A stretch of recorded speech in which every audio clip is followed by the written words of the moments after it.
Mitch Tram here. There's a lot of fishing advice that gets passed down from angler to angler to angler. Some of it's good, some of it's bad, and some of it only works in the right situation. And sometimes some of it sounds helpful, but if you follow it blindly, it can end up costing you fish or costing you time, right? So here are 5 pieces of fishing advice that sound right, but really can make fishing harder than it needs to be. The first one I want to cover is fish as far out as possible. And, and I get why people do this.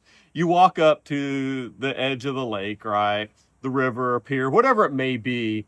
And the water out there, maybe it just looks better. It's bluer, it looks deeper, it looks cleaner, whatever it may be.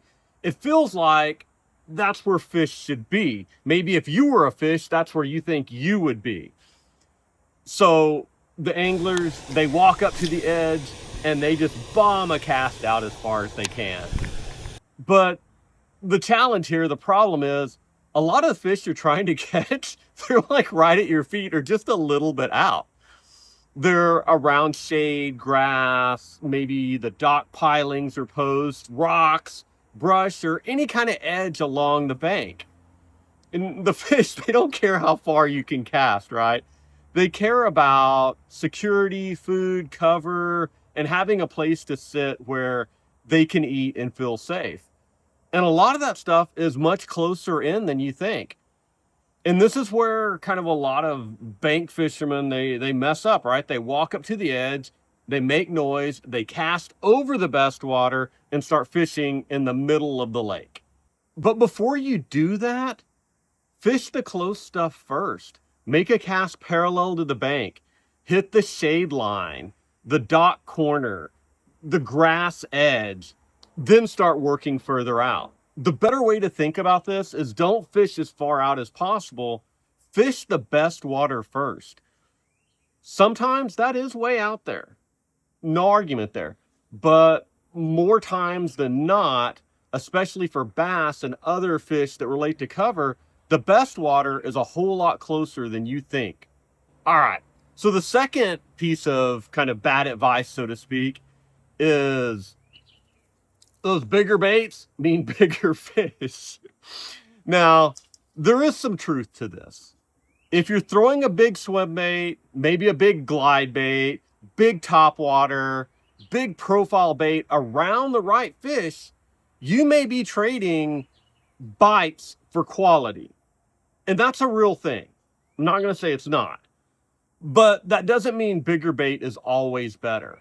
For a lot of us everyday anglers, especially beginners, bigger bait mostly means fewer bites. And I've seen this a lot. I think I told the story where I walked up on this guy and he had this glide bait that was probably 8 inches long. And he told me, he was like, man, you can watch the fish follow this up every time. And he would throw it out there. And sure enough, like every couple of casts, you'd see a fish following it and then, turn off when he got closer. And I just told the guy, I was like, have you got something that looks similar to that, but it's a smaller profile? And he said, sure. And he pulled out this little swim bait about this big, threw it out there, and within a couple casts, he had a fish. And the way to think about it is fish don't eat something just because it's big. They eat what looks like what's around them, what's worth the effort. Sometimes that's a bigger bait, but more times than not, it's something smaller, a shad, a bluegill, bugs, crawfish or minnows, whatever's actually in the water. So, they say match the hatch. Try to match what the fish are actually feeding on.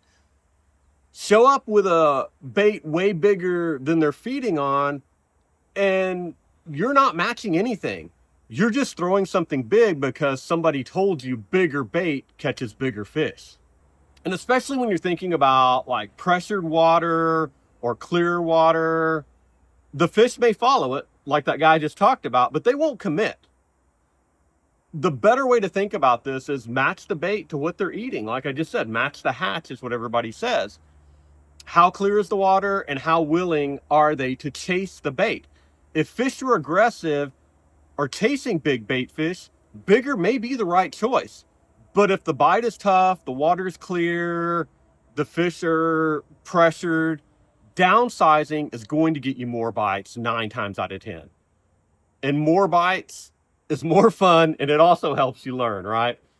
Start with baits that get bit, then go bigger when the situation calls for it. Now, the third thing I want to talk about is the advice that more lures means you're going to catch more fish. And this one doesn't necessarily just cost you fish, it costs you a lot of money.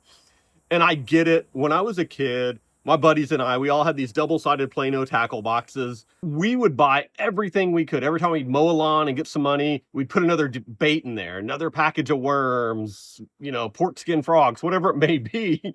And we would never fish any of that stuff. Maybe every now and then we would fish some of that, but we would fish the things that we would catch fish on. And we just had this tackle box that was cool with all these lures in it, right?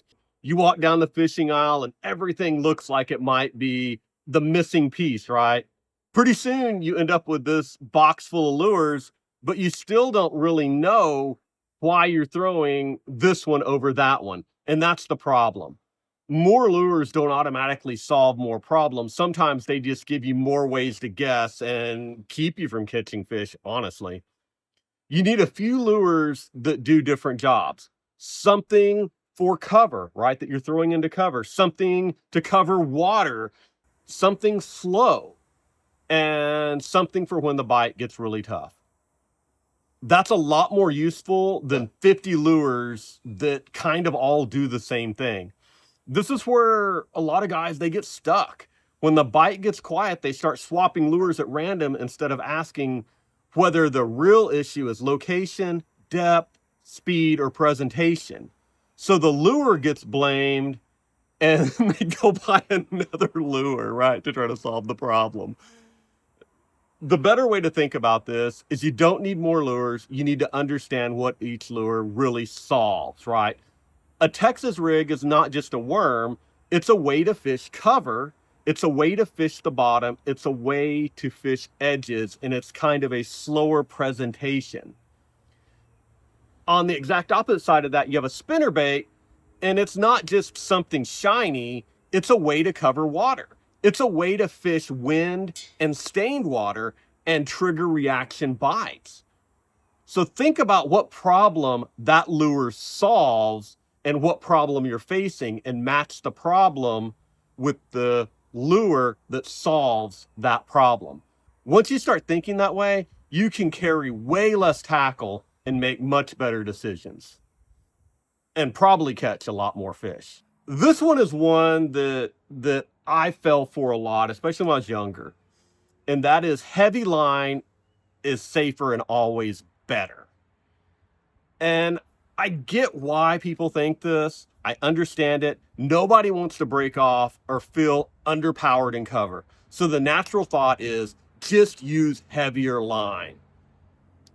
And there are times when heavier line makes sense. I'm not going to say there isn't. But you don't necessarily have to have heavy line to land big fish. And I'm just going to show this rod as an example. This is a tiny 500 size spinning reel on an ultralight rod. And it's been about a year ago, maybe a year and a half ago, we were out pan fishing, right? We're targeting bluegill. Sometimes we'd get a crappie, but mainly we were after bluegill. Fishing a tiny little worm, kind of slowly on the bottom, just jigging it along. And we were doing well, catching a lot of panfish. And I hung into a carp that ended up weighing 22 and a half pounds, 22, 8 ounces, something like that. And I landed it on this rod with 6 pound braid and a 6 pound fluoro leader, right? And it was just taking the time, let the fish run, tire the fish out. And when I finally got him up, we netted him. It's a huge carp, So you don't have to have line that has higher breaking strength than the weight of the fish. But heavy line does matter. And sometimes it's the right choice. If you're frogging in heavy grass and pads, you're flipping into cover, you're fishing around rocks, docks, and brush, shell, structure, you better have enough line for the job, right? But heavy line is not automatically better. It'll hurt your casting distance for sure. It can make your bait look unnatural. It can keep certain lures from getting down to the right depth. And in clear water, it can cost you bites.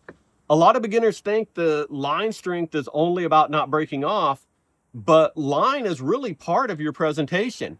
It changes how that bait feels. It changes how that bait falls, how it moves, how deep it runs, and really overall, like how natural it looks.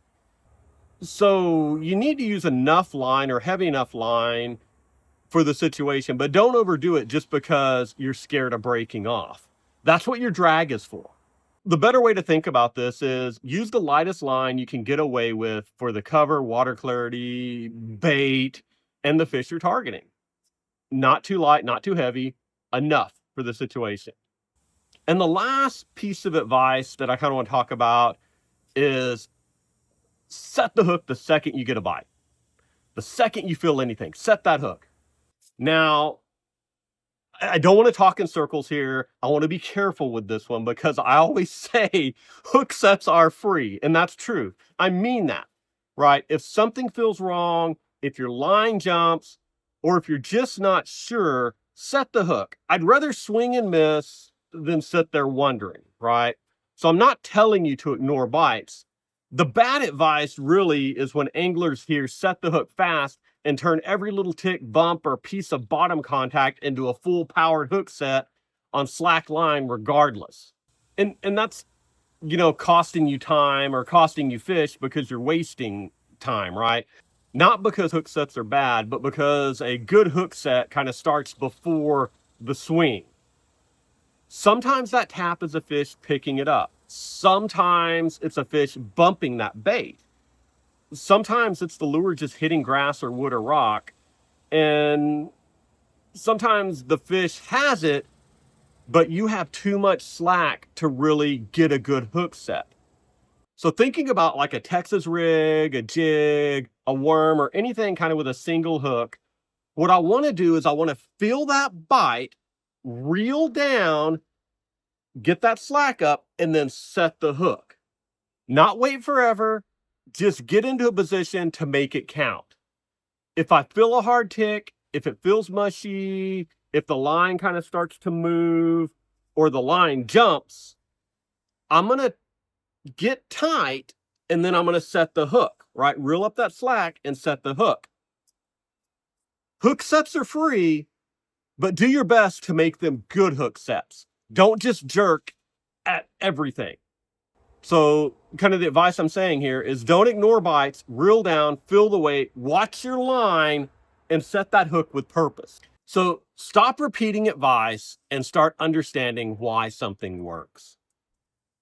If this helps, subscribe to the channel.